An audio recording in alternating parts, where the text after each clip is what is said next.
오늘 우리에게 주신 말씀은 누가복음 16장 1절에서 13절까지입니다. 제가 봉독해 올리겠습니다. 또한 제자들에게 이르시되 어떤 부자에게 청지기가 있는데 그가 주인의 소유를 낭비한다는 말이 그 주인에게 들린지라. 주인이 그를 불러 이르되 내가 네게 대하여 들은 이 말이 어찌 됨이냐. 내가 보던 일을 세마나 청지기 직무를 계속하지 못하리라 하니 청지기가 속으로 이르되 주인이 내 직분을 빼앗았으니 내가 무엇을 할까. 땅을 파자니 힘이 없고 빌어먹자니 부끄럽구나. 내가 할 일을 알았도다. 이렇게 하면 직분을 빼앗긴 후에 사람들이 나를 자기 집으로 영접하리라 하고 주인에게 빚진 자를 일일이 불러다가 먼저 온 자에게 이르되 내가 내 주인에게 얼마나 빚졌느냐. 말하되 기름 100마리니이다. 이르되 여기서 내 증서를 가지고 빨리 앉아 50이라 쓰라 하고 또 다른 이에게 이르되 너는 얼마나 빚졌느냐. 이르되 밀 100석이니이다. 이르되 여기 내 증서를 가지고 80이라 쓰라 하였는지라.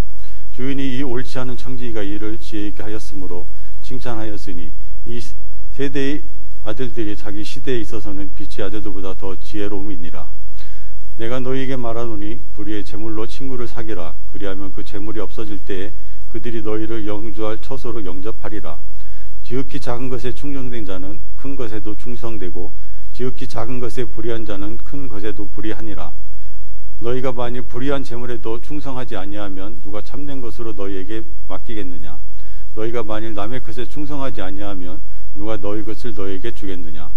집 하인이 두 주인을 섬길 수 없나니 혹 이를 미워하고 저를 자랑하거나 혹 이를 중히 여기고 저를 경히 여길 것임이니라.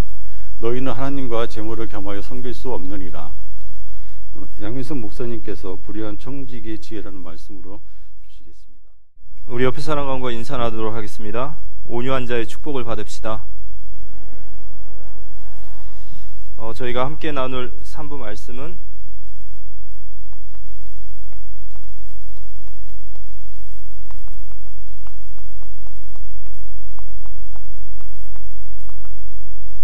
불의한 청지기의 지혜라는 말씀을 가지고 우리가 함께 말씀 나누겠습니다.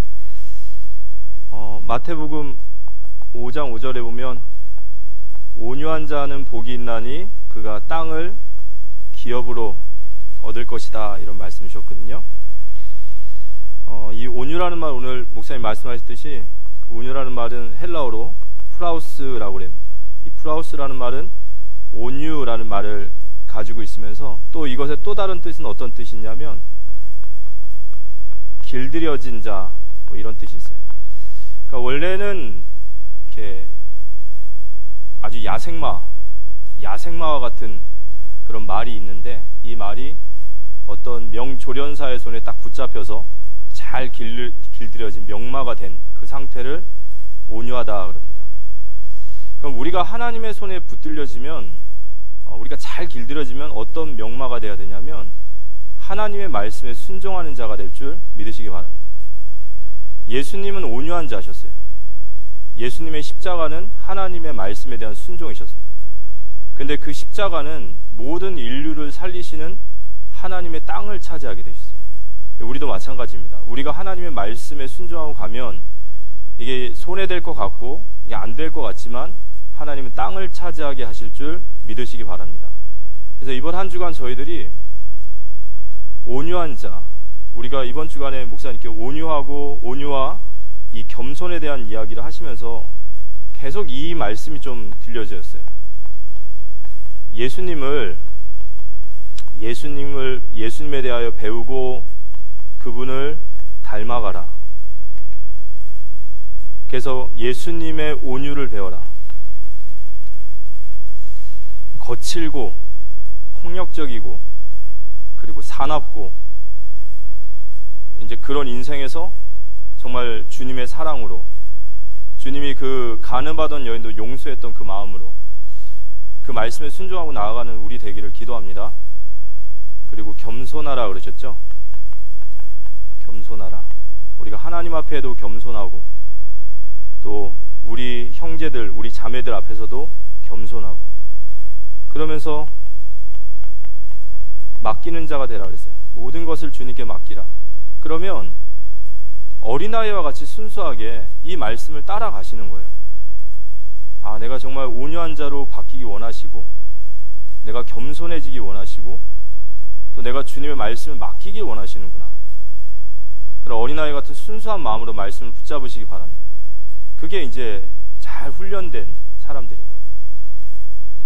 그리고 우리 2부 때 또 우리 변조영 목사님 통해서 우리가 참 귀한 또 간증과 또 앞으로 목회에 대한 그런 말씀을 주시면서 이사야 60장 22절에 그 작은 자가 천을 이루고 그 약한 자가 강국을 이루리라 라는 말씀 받았어요. 그러면서 정말로 하시고자 하셨던 말씀은 그거 같아요. 진짜 복음의 능력이 무엇인지를, 복음의 능력, 저도 보면은 예수 잘 믿어서 후회한다는 사람 한 명도 못 봤습니다. 혹시 여러분 주변에 그런 분 있나요? 나 예수를 믿어서 정말 후회한다. 진짜 한 명도 없어요.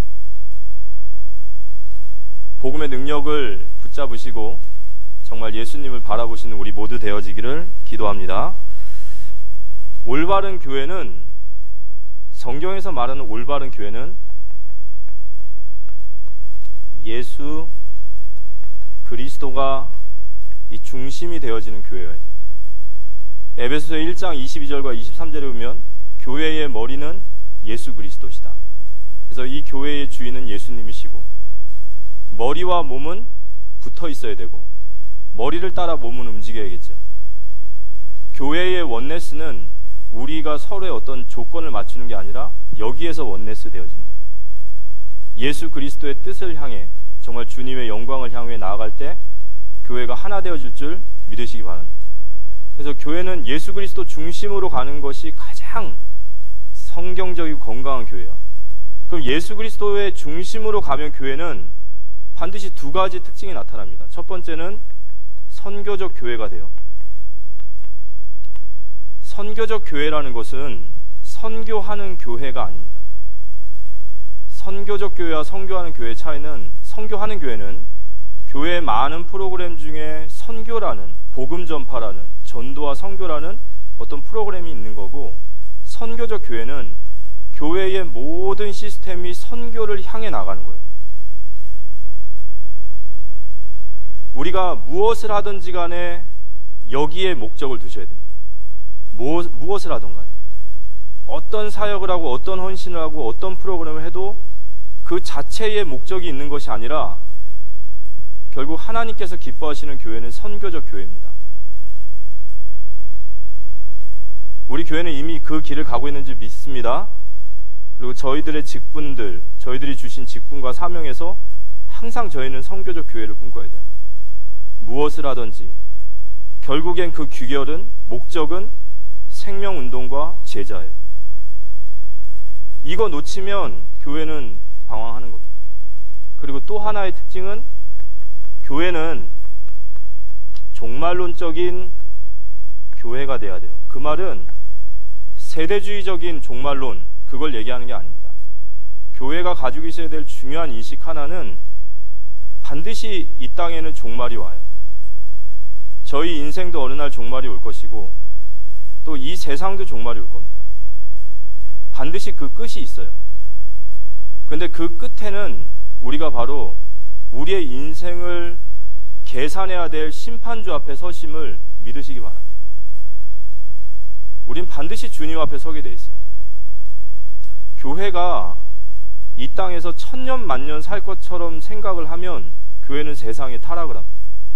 근데 교회가 정말로 하나님 앞에 서야 될, 그 심판주 앞에 서야 될, 우리에게 상 주시는 그 주님을 바라보고 갈 때 교회는 세상에서 거룩을 잃지 않게 되고 그 거룩으로 말미암아 세상의 빛과 소금, 살리는 교회가 될 줄 믿으시기 바랍니다. 그래서 빌립보서 2장 16절에 우리가 그리스도 예수의 날에 자랑할 것이 있게 하라. 이게 저희의 종말론적 생각이겠죠. 여기서 우리는 모든 것들을 다 바꿀 수 있는 거예요.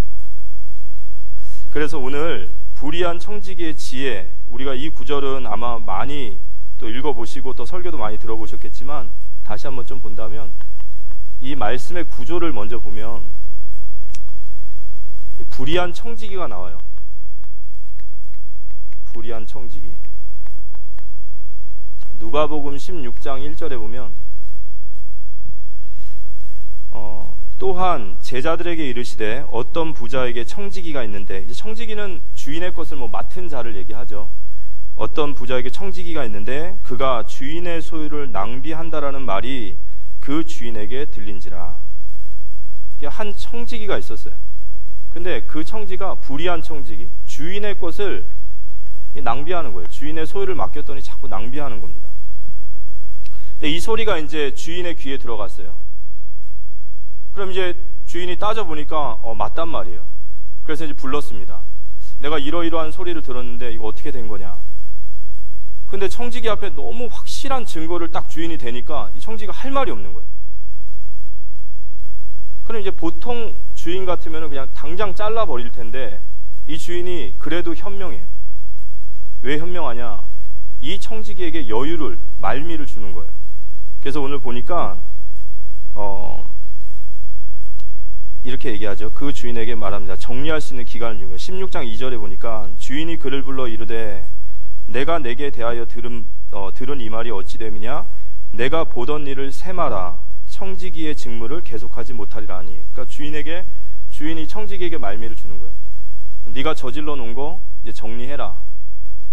예를 들어서 한 세 달 정도 정리를 해라. 그리고 이제 12월 달에 정리가 끝나면 넌 이제 직무 해제다. 이제 해고 통보를 하는 거죠. 정리할 기간을 주신 거죠. 이제 그러고 났더니 얘기를 하는 거예요. 내가 보던 것을 세마라. 아까 그 얘기죠. 이제 네가 보던 것을 다 세마라. 내가 너에게 석 달을 줄 테니까 석 달 동안 네가 저질러 놓은 거 다 정리하고 이제 너의 직분을 내려놓고 이제 해고 통지를 받은 거예요. 해고 통보. 해고 통보를 받고 나니까 이 청지기에게 이제 고민이 생기는 거예요. 여기 고민 나와 있죠. 청지기의 고민. 16장 3절에 보면 청지기가 속으로 이르되 주인이 내 직분을 빼앗으니 내가 무엇을 할까? 땅을 파자니 힘이 없고 빌어먹자니 부끄럽구나. 이제 청지기가 고민이 생긴 거예요. 이제 석 달 있으면 해고 통보를 받아서 내 직분을 내놓을 텐데 이게 땅을 파자니 이게 힘은 없고 또 빌어먹자니 부끄러운 거예요. 그래도 이 주인의 재산을 받아서 어느 정도 권세를 가지고 이 주인의 모든 살림을 운영하고 어느 정도 중간 정도의 좀 직책을 가지고 있던 사람이 이제 해고 당했으니까 이제 미래에 대한 고민이 온 거죠. 그때 이제 청지기가 꾀를 하나 내요. 우리가 잘 알다시피 어떤 꾀를 내냐면요. 이 사람이 주인에게 돈을 빌려간 사람들을 다 불러 모으는 거예요. 몇 날 며칠까지 우리 주인에게 빚진 사람들은 다 오십시오. 그래서 사람들이 이제 다 모이기 시작했습니다. 근데 이 사람들이 모일 때 마음이 불안했겠죠. 이거 이자를 더 올리려나? 아니면 독촉을 하려나? 근데 막상 와보니까 이 종이 하는 말이 그들의 빚을 탕감하기 시작하는 거예요. 그래서 오늘 16장 4절에서 7절에 보면 내가 땅을 파자니 힘이 없고 빌어먹자니 부끄럽구나 라고 고민하다가 깨달은 거예요. 내가 할 일을 알았도다. 이렇게 하면 직분을 빼앗긴 후에 사람들이 나를 자기 집으로 영접하리라 하고 주인에게 빚진 자를 일일이 불러다가 먼저 온 자에게 이르되 내가 내 주인에게 얼마를 빚졌느냐 말하되 기름 100말이니이다.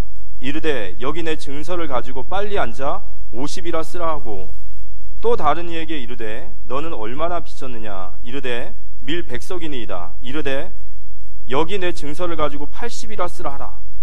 이제 빚을 탕감해 주기 시작했어요. 사람들을 모아서 일일이 물어보는 거예요. 당신 얼마 빚졌습니까? 저 1억입니다. 자, 5천. 이렇게. 당신 얼마 빚졌습니까? 전 3천만 원입니다. 1,000. 얼마 빚을 탕감해 주는 거예요. 이 사람들 보기에 얼마나 덜덜덜 떨고 왔다가 그죠? 비톡촉 하는 줄 알고 얼마나 기분 좋았겠어요. 얼마나 넙죽넙죽 절을 하고 왔겠어요. 그죠? 그러면 이렇게 됐는데 이걸 주인이 알아요. 나중에 예를 들어서 이거 주인 알면 어떻게 되죠? 이건 완전 가중처벌감이에요. 그죠? 아니 지금 그렇지 않아도 불의해가지고 지금 잘라가지고 너 석 달 동안 네가 저질러 놓은 거 정리해라라고 그랬더니 이게 더 주인에게 막 손해를 준 거죠. 어떻게 해야 됩니까? 뭘 어떻게 해요? 당장 쳐넣어야지. 감옥 가야죠. 이놈아 그러고서. 그런데 오늘 성경이 저희가 해석하기 어려운 게 뭐냐면 그 주인이 이 종을 향해서 칭찬을 해요. 이게 이해가 안 가는 거예요. 아니 가중처벌감으로 이거 깜빵에 집어넣어야 되는데 칭찬을 한단 말이에요. 16장 8절에 보면 주인이 이 옳지 않은 청지기, 옳지 않은 짓을 한 것도 안단 말이에요. 주인이. 그죠? 옳지 않은 거예요. 남의 돈 가지고 막 자기 돈처럼 막 비탄감하면 그게 옳은 게 아니지 않습니까? 근데 옳지 않은 청지기가 이 일을 지혜 있게 하였으므로 칭찬하였으니 이 세대의 아들들이 자기 시대에 있어서는 빛의 아들들보다 더 지혜로우니라. 옳지 않은 일을 했는데도 불구하고 주인이 그를 칭찬했습니다. 그래서 이 부분에 대해서 이제 나름대로 해석하시는 분들이 한 두 가지가 있어요. 하나는 뭐냐면 원래 이스라엘 나라는 구약에 보면은 형제에게 이자를 물지 못하게 돼 있어요. 근데 보니까 이 주인은 이자놀이를 좀 하는 것 같아요. 그러니까 이자놀이 하니까 평판이 엄청 안 좋겠죠. 근데 이제 종이 그 이자를 탕감해 줌으로 인해서 그 주인이 평판이 좋아졌지 않겠냐라는 해석이 하나 있고요. 근데 이거는 문맥상 안 맞는 것 같습니다. 또 하나의 해석은 뭐냐면 지금 주인이 종에게 지혜롭다라고 말하는 것은 그의 행동을 정당화하는 게 아니라 그가 이런 사기꾼 같은 짓을 했는데 그 꾀가, 야, 너 참 꾀가 기가 막히다. 사기꾼들 그 꾀가 대단하잖아요. 그죠? 그 사기꾼들 꾀가 기가, 야, 저 어떻게 저런 머리를 썼냐라는 게 너 참 잘했다 이 소리가 아니잖아요. 나쁜 짓인 건 아는데, 야, 그 꾀가 참, 그걸 이제 지혜롭다 말씀하신 거예요. 오늘 우리가 이 말씀을 받으면서 이 불의한 청지기의 지혜를 우리가 봐야 됩니다. 첫 번째는 왜 주인이 이 불의한 청지기에게 지혜롭다 말했냐면요, 이 불의한 청지기가 빛을 탕감해 줬어요. 근데 그 이유가 뭘까요? 그가 이렇게 얘기해요. 내가 직분을 빼앗긴 후에라는 말을 하죠.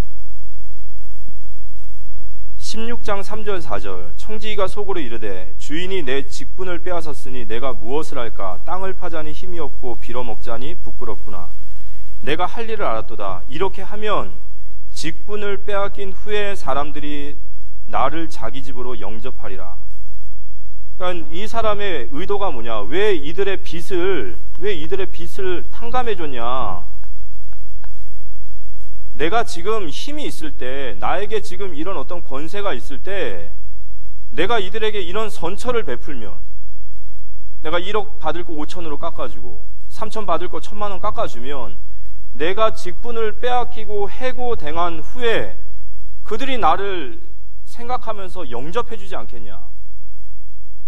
그러니까 오늘 주인이 지금 이 종에게 지혜롭다라고 말하는 것은 그거예요. 이 종은 다음 생을 준비하는 지혜가 있었단 말이에요. 직분이 빼앗긴 후에, 해고 통지를 받은 후에 그 다음에 자기가 살 길을 준비했다는 거예요. 이 얘기가 무엇과 연결되죠? 직분을 빼앗긴 후, 해고 통지 받은 후, 우리 인생으로 보면 쉽게 말해서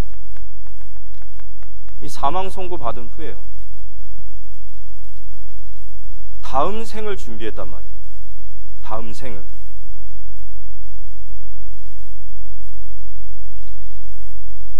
우리가 살다 보면 이 날이 오겠죠. 뭐 예를 들어서 우리가 정말 명수대로 다 살아서 그래서 저 날이 될 수도 있지만, 뭐 살다가 예를 들어서 우리가 건강검진을 받으러 갔는데 어느 날 덜컹 우리에게 사망 선고가 내릴 수도 있는 거예요. 아니라고 생각하지만 그런 분들도 참 많이 있어요. 근데 그런 사망 선고를 딱 맞고 나면 인생의 근본적인 질문을 하기 시작해요. 내가 인생을 어떻게 살아야 되는지. 그러니까 해고 통보를 받고 나서 그가 지혜롭다 말한 것은 다음 생애를 준비했다. 이게 지혜라는 거예요. 자신이 쫓겨난 후에, 직분을 빼앗긴 후에, 죽음 이후에 그 다음 생을 준비하는 것을 지혜라고 합니다. 우리 길지 않은 인생 동안 이런 지혜가 있기를 기도합니다. 이게 성경에서 우리에게 말하는 참 지혜예요. 그래서 우리 너의 연수를 계수하라 그랬어요. 네가 남은 연수를 계수해라. 그러면서 두 번째, 그가 지혜롭다 말한 것은 뭐냐면, 오늘 주인이 그래요. 이 예수님의 말씀입니다. 9절에 보면 내가 너희에게 말하노니 불의의 재물로 친구를 사기라. 그리하면 그 재물이 없어질 때 그들이 너희를 영접할 처소를 너희를 영주할 처소를 영접하리라 그랬어요. 불의의 재물로 친구를 사귀라. 그리하면 네가 나중에 해고당한 후에 그들이 너를 영접해 주리라. 이렇게 얘기를 한 거죠. 16장 8절에 보면 주인이 이 옳지 않은 청지기가 이를 지혜 있게 하였으므로 칭찬하였으니 이 세대의 아들들이 자기 세대에 있어서는 빛의 아들들보다 더 지혜로움이라. 이건요 아주 극적인 화법이에요. 무슨 말이냐? 세상 사람들도 다음 생애를 준비하고 살고 세상 사람들도 불의의 재물로 친구를 사귈 줄 아는데 하나님의 자녀들은 다음 생을 준비하지 않는구나 얘기해요. 굉장히 어떻게 보면은 뼈를 때리는 얘기죠. 정신을 번쩍 들게 하는 거죠. 그러니까 이 세상을 살면서 우리는 세상의 아들들보다도 더 미련하다는 거예요. 이제 그런 말씀하셨습니다. 그리고 16장 9절에 보면 내가 너희에게 말하노니 불의의 재물로 친구를 사귀라. 그리하면 그 재물이 없어질 때 그들이 너희가 영주할 처소를 영접하리라. 불의의 재물 그랬어요. 불의의 재물. 재물은 중립적인 거예요. 재물이 더럽고 안 더럽고가 아닙니다. 근데 성경에서 재물이 언제 불의해지느냐 할 때 불의의 재물이라고 할 때는 어떤 의미냐면 언제 불의의 재물이 되냐면 이 재물이 내 것이라고 생각할 때 그 재물은 불이에요. 이거 내 거야 라는, 내가 이 재물의 주인이라고 생각할 때, 내 거라고 생각할 때 그 재물이 불의의 재물이 되는 거예요. 그러면 이 청지기의 지혜를 배우자라는 말 중에 불의의 재물로 친구를 사귀라라는 말, 우리가 배워야 될 지혜가 뭐냐라고 할 때 어떻게 청지기가 빚을 탕감해 주셨을까요? 1억을 5천으로, 3천만을 1,000만 원으로 어떻게 이런 짓을 할 수 있죠? 어떻게 할 수 있을까요? 자, 따라해 봅시다. 내 것 아니니까. 예, 그거예요. 아니, 내 것 아니니까. 내 것 아니, 주인 건데. 이거 주인 손에 나지 나 손에 납니까? 그죠? 내 것 아니니까 1억을 5천으로 깎든 1억을 1,000만 원으로 깎든 가능한 거예요. 이거 내 것이라면 할 수 있습니까? 죽어도 못하죠. 죽어도. 내 건데 이걸 어떻게 해요, 이거를.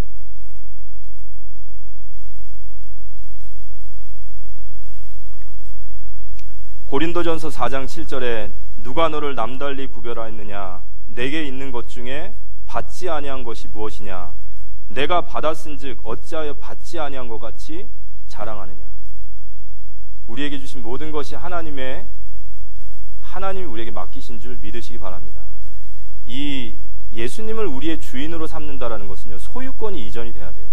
내 거냐 네 거냐 이거 모르면 이거 청지기가 이거 완전 불의한 거예요. 내 건 네 건을 모르는데, 그죠?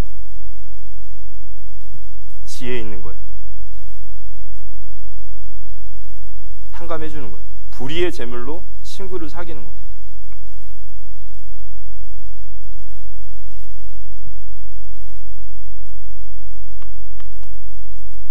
세 번째 지혜는,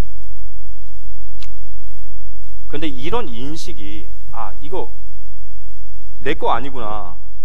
이거 어차피 내 것도 아닌데 진짜 나를 위해서 써야겠구나라고 생각했던 이 인식이 언제 이 종에게 들어왔습니까? 주인이 이렇게 얘기한 거예요. 내가 보던 것을 세마라. 그가 언제 이런 인식이 확 들어왔냐? 이 해고 통지 딱 받을 때예요. 내게 있는 것을 세마라 라는 말을 딱 할 때 이런 인식이 확 들어오는 거예요.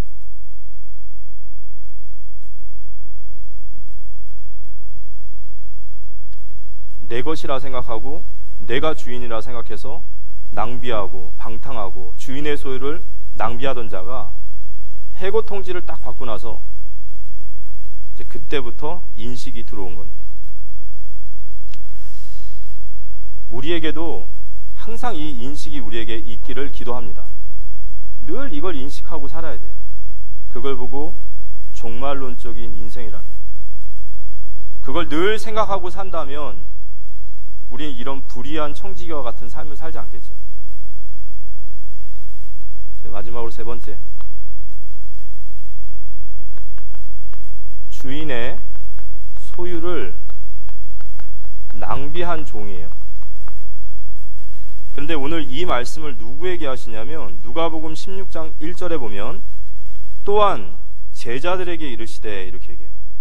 지금 예수님께서 이걸 누구에게 얘기하시냐면 이 제자들에게 말씀하고 계세요. 주님 따르는 제자들에게 이 말씀을 하신 거예요. 어떤 부자에게 청지기가 있는데 주인의 소유를 낭비한 것이다. 여기서 어떤 부자, 이 부자는 누굴까요? 하나님이시겠죠. 그리고 그들에게 소유를 맡은 자, 청지기는 누굴까요? 그건 제자들이겠죠. 그들에게 소유를 맡겼는데 그들이 낭비하고 있다라는 거예요. 낭비하고 있다.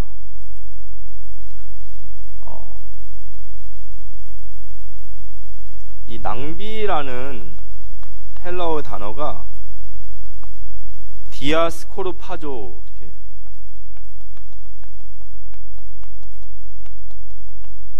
근데 이 단어가 이 낭비라는 단어의 디아스코르파조라는 말을 어디에서 똑같이 쓰냐면 누가복음 15장에 탕자 이야기가 나올 때 이게 똑같은 말이 있어요. 근데 이 낭비라는 말이 탕자 이야기에서는 누가복음 15장 13절에 보면 그 후에 며칠이 안 되어 둘째 아들이 재물을 다 모아가지고 먼 나라에 거기 가서 허랑방탕하여 그 재산을 낭비하더라. 여기서 허랑방탕하다라는 말이 디아스코르파조예요. 방탕하다. 이 방탕하다라는 말은 어떤 윤리 도덕적인 개념이 아니라 아버지를 섬기다가 아버지를 떠나면서부터 모든 것이 낭비라는 뜻이에요. 그걸 방탕하다라고 말합니다. 아버지를 섬기다가 아버지를 떠나면서부터 모든 것이.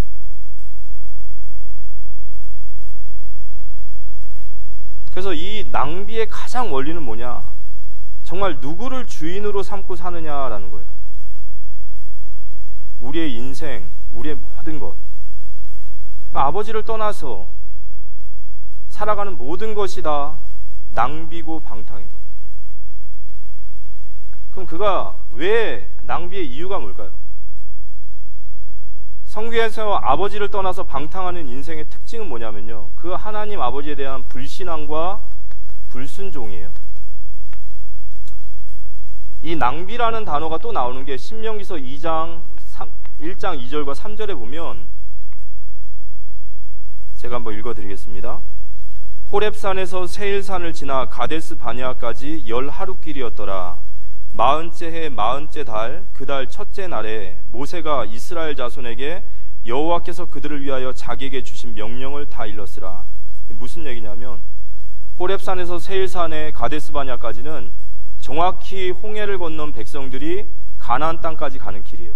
그 길이 원래는 11일 10하루 길인데 이 길을 40년 동안 돌아요. 이걸 보고 낭비, 방탕 이렇게 얘기하는 거예요. 근데 왜 이스라엘 백성들이 이걸 낭비하고 방탕했냐? 그들의 불신앙과 불순종이거든요. 근데 이스라엘 사람들의 불신앙과 불순종을 저희가 잘 유심히 들어야 됩니다. 왜냐하면 그들의 신앙생활은 이래요. 어려울 때는 하나님을 찾아요. 바짝 엎드려서 하나님 찾습니다. 근데 조금 상황이 괜찮아지고 조금 살만해지면 하나님 간섭하는 거 싫어해요. 또 하나님 옆에 오지 말라고 해요. 그냥 어떤 식이냐? 그냥 하나님 날 좀 도와주시고, 그러니까 이스라엘에게 있어서 하나님은 그냥 헬퍼, 도와주시는 분, 내 인생을 위해 도와주시는 분, 내 인생의 목적과 동기와 야망을 위해서 날 도와주시는 분, 그들의 인식 속에 있는 하나님은 주인인 적이 없는 거예요. 그러니까 이스라엘 백성들의 인생의 방탕과 낭비는 하나님이 그들의 주인이 되신 적이 없는 거예요. 그럼 그 인생이 방탕한 인생이 되고 그 인생이 낭비하는 인생이 되는 거죠. 이게 그들이 방탕한 인생이에요. 이게 이스라엘 백성들의 신앙이거든요. 하나님을 한 번도 주로, 주인으로 모시고 살지 않는. 그래서 성경은 뭐라고 얘기하냐면 우리에게, 제자들에게 왜 이 말씀을 하실까요? 제자들이 낭비를 했다는 소리일까요? 저는 그렇게 들리진 않습니다. 예수님이 사랑하는 제자들에게 하나님 되신 그분이 제자들에게 정말 교훈을 주시고 올바른 무엇인가를 심어주시는 거예요. 그래서 성경이 우리에게 말씀하신 게 있죠. 에베소 5장에 보면, 에베소서 5장 15절에서 18절, 그런즉 너희가 어떻게 행하여야 할지 자세히 주의하여 지혜 없는 자와 같이 하지 말고 오직 지혜 있는 자와 같이 하라. 그 지혜가 나와요. 우리에게 지혜 있는 인생을 살래요. 어떤 인생을 사는 게 지혜로울까요? 그 다음 구절에 나왔습니다. 오직 지혜 있는 자와 같이 하여 세월을 아끼라. 때가 악하니라. 우리에게 말씀하시는 거예요. 세월을 아끼라. 때가 악하니라. 술 취하지 말라. 이는 방탕한 것이니 성령의 충만함을 받으라. 술 먹지 말라는 소리입니까? 가 아니라 그리스도인으로 사는 우리의 인생 속에 항상 주님이 우리를 장악하고 우리를 리드할 수 있도록, 왜 술 먹으면 장악되잖아요, 그죠? 그분을 정말 온전히 나의 주인으로 삼고 살라, 이 얘기입니다. 세월을 아끼라. 여기 아끼라라는 말이 재밌어요. 이게 세월이라는 말은 이 카이로스 들어보셨죠? 이 하나님의 시간이에요. 아끼라라는 말이 엑사고라조라는 뜻인데, 이 카이로스라는 말은 특별한 시간을 얘기하고, 엑사고라조는 값을 치러서 살아라는 뜻이 있어요. 그래서 여기서 대속, 속량, 값을 치러 살아. 근데 여기에 대한 의미가 또 하나가 뭐냐? 낚시하라라는 뜻도 있어요. 이게 무슨 소리냐면요, 특별한 날, 하나님 너에게 주신 우리 하루하루의 특별한 날, 하나님의 의미가 있고 하나님 우리에게 주신, 청지기와 같이 주신 특별한 날 동안 이 땅에서 영원한 세상으로 넘어갈 수 있는 것들을 낚아내라. 아멘? 무엇으로요? 불의한 재물로. 이게 세월을 아끼는 지혜로운 거예요. 이 땅에 우리가 살아가면서, 우리가 매 시간 매 순간 매일을 살아가면서 하나님 내게 주신 그 특별한, 언제 우리가 하나님 앞에 설까요? 언제 설까요? 제가 랩런트들한테는 단도직입적으로 물어봐요. 너 언제 죽을 거냐? 기분 안 나쁘죠, 그죠? 뭐 정말로 저희는 언제 죽을지 모릅니다. 천년만년 오래 살 것처럼 살지만 그렇지 않지 않습니까? 제가 설교 때도 좀 말씀드렸지만은 이번에 서울에 물난리가 났을 때 그 관악구 쪽에 가면은, 신림동 쪽 가면은 거기는 굉장히 경사가 이렇게 급하죠. 그래서 정말로 비가 오면 막 산사태도 나고 급류처럼 막 쓸려오는 거예요. 근데 이제 저녁쯤에 비가 갑자기 막 들이닥쳐가지고 물살이 너무 세진 거예요. 그럼 막 점점점 차 오르는 거예요. 그 급류 같은데. 근데 뉴스를 보니까 거기에 20대 정도 됐을 것 같아요. 기껏 해봐야 30대겠죠. 회사를 이제 퇴근하고 나서 집으로 가려고 했는지 버스 정류장에서 버스를 기다리고 있었어요. 근데 갑자기 급류가 쓸려 내려오는 거예요. 비가 오기 시작하고 점점 차 오니까 감당이 안 되니까 이 자매가 이제 버스 정류장 그 의자로 올라갔습니다. 근데도 계속 차 오르는 거예요. 물살은 너무 세죠. 그러니까 위쪽에 손잡이를 잡고 버티는데 거기 목격자들이 하는 말이 막 살려달라고 막 소리를 지르는데 뭐 거길 갈 수가 없는 거예요. 아무도. 구조대만 기다리고 있는데 그거 기다리는 한 10분 사이에 물이 확 올라와가지고 쓸려간 거예요. 쓸려갔는데 나중에 뉴스에 보니까 한 몇 킬로 내려간 하천에서 그 자매가 주검으로 죽어 있는 거죠. 제가 이제 그걸 보면서 무슨 생각이 들었냐면은 이게 인생인가라는 생각이 드는 거예요. 그 자매가 무슨 생각을 하고 어떻게 무엇을 계획하는지 몰라요. 그 자매가 회사를 다니면서 지금 적금을 불고 뭐 만기를 찾는지 시집을 앞두고 있는지 아니면 뭐 공부를 하려고 하는지 가정에는 어떤 자녀였는지 엄마였는지 아무도 몰라요. 나름대로 많은 것들을 계산하고 많은 것들을 계획했는데 그렇게 가는 게 인생입니다. 아멘. 그래서 성경이 우리에게 말하는 거예요. 세월을 아끼라. 때가 악하니라. 요즘 세상의 트렌드가 뭐죠? 요즘 세상 트렌드는요, 머리 비워놓고 웃자 이거예요. 퍼니즘. TV만 보면 다 웃겨요. 그게 사단의 전략이에요. 인생을 돌아보지 못하게 하는 게 사단의 전략이에요. 우리가 이 땅을 살면서 가장 지혜로운 인생은 세월을 아끼라. 이 땅에 살아있는 동안에 우리의 다음 생에, 우리가 다음에 가야 될, 우리가 진짜로 우리의 인생에 영원한 세계로 나아갈 수 있는 것들을 건져내셔야 됩니다. 그 인생이 바로 주님이 나의 인생의 주인 되신 삶이에요.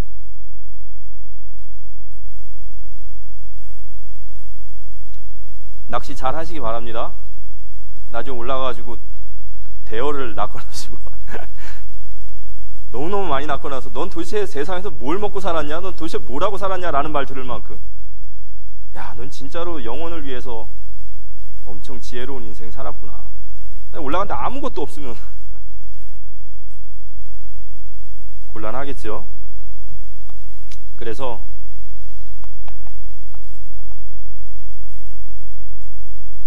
이제 올해가 다 가고 있습니다. 벌써 11월 이제 중반이 됐어요. 이제 올해도 한 2달 반 정도 남았습니다. 여기에 우리가 3가지 질문을 해야 돼요. 첫 번째 질문은 나는 정말 다음 생을 준비하고 살아가고 있냐?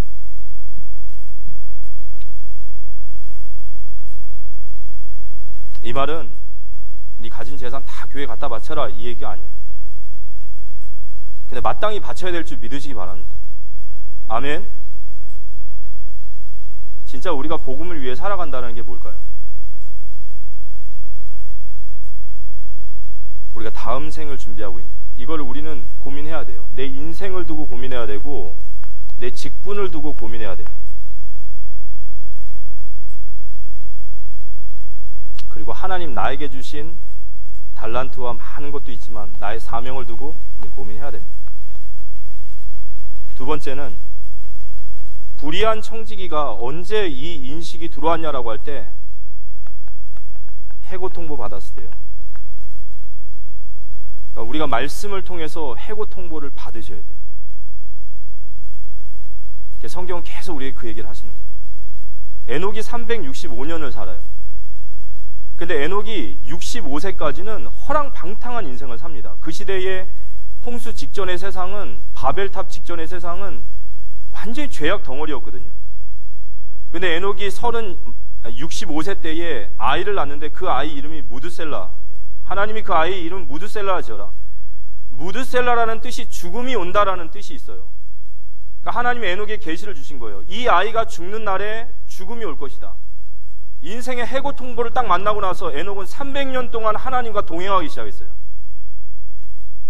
그 죄 많은 세상 속에서 하나님과 동행한다.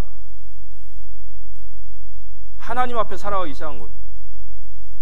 우리가 말씀을 받을 때에 우리에게 하나님의 그런 지혜가 열려야 돼요. 인생의 해고통보 받으시기 바랍니다. 받으시기 바랍니다. 직장 잘리십시오 이 얘기가 아니죠. 주무시다 일어나가지고 뭐라고 이러지 마시고 그러면 안 되죠.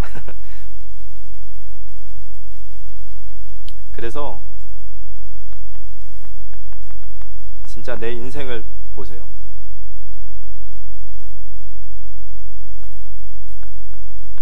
그리고 하나님 나에게 주신 직분을 보십시오. 저는 이제 직분을 이렇게 감당을 하면서 이제 부서를 옮긴다든지 또는 어떤 그런 상황이 될 때마다 늘 느끼는 게 있어요. 항상 어떤 사역이 딱 끝날 쯤 되면 늘 느끼는 거, 거길 떠나야 될 때면 늘 느끼는 거.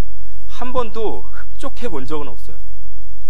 늘 후회가 남고, 내가 그때 내가 왜 그때 그렇게밖에 못했을까? 왜 내가 조금 더 진짜 정말 할 수 있었지 않았을까라는 생각들이 참 많아요.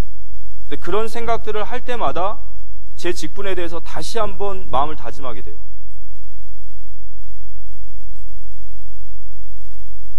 하나님 우리에게 맡겨주신 거 낭비하지 마시고 주님의 주인의 뜻대로 충성되고 착한 종으로, 여기 말씀에 보이죠? 작은 일에 충성하는 자.